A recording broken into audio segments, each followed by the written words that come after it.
Oke, Assalamualaikum warahmatullahi wabarakatuh. Pada video kali ini kita akan membicarakan tentang uh, reentry pada zone zero loss ya. Ini pada BTC USD H4. Ini kondisi H4 ini adalah zone zero loss ya. Zone zero loss yang belum ada MHP-nya. Jadi ini belum kita katakan MHP karena di H1 belum ada terjadi ekstrim. Jadi masih bisa kita ambil reentry-nya. Dan pada kondisi zone zero loss sebenarnya cukup hanya dengan 2 time frame saja pun sudah bisa memadai, yang sering kita sebut juga dengan istilah istilahnya aggressive entry. Jadi entry-nya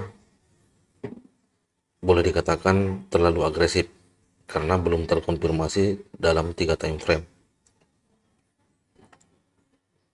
dan itu tidak jadi masalah karena memang lebih sering benarnya daripada salahnya aggressive entry pada kondisi zone zero loss.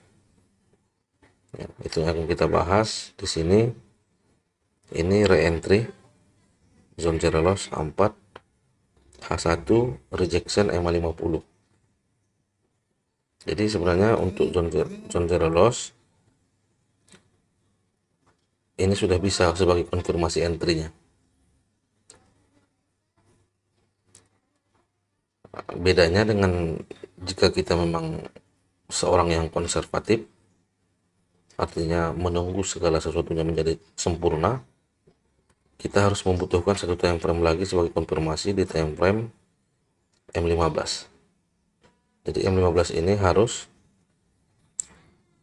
CSAK dulu, menembus mid BB mungkin, atau sekaligus menembus M50 dan sekaligus dia momentum dulu. Itu yang konservatif. Kemudian kita menunggu reentry CSAK ataupun reentry setelah momentum di M15 ini. Nah, masing-masing punya kelebihan dan kekurangannya.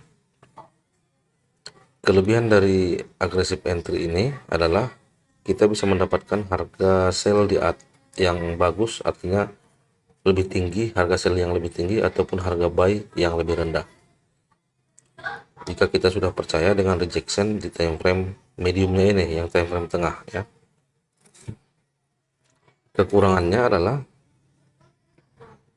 karena M15 ini juga kondisinya zone zero loss buy, ini masih bisa saja momentum dan menggagalkan bisa menembus MA50 H1 ini. Itulah kekurangannya. Karena apapun itu di bidang apapun, jika yang agresif itu selalu pasti punya kekurangan karena terkesan terlalu terburu-buru, kira-kira seperti itu.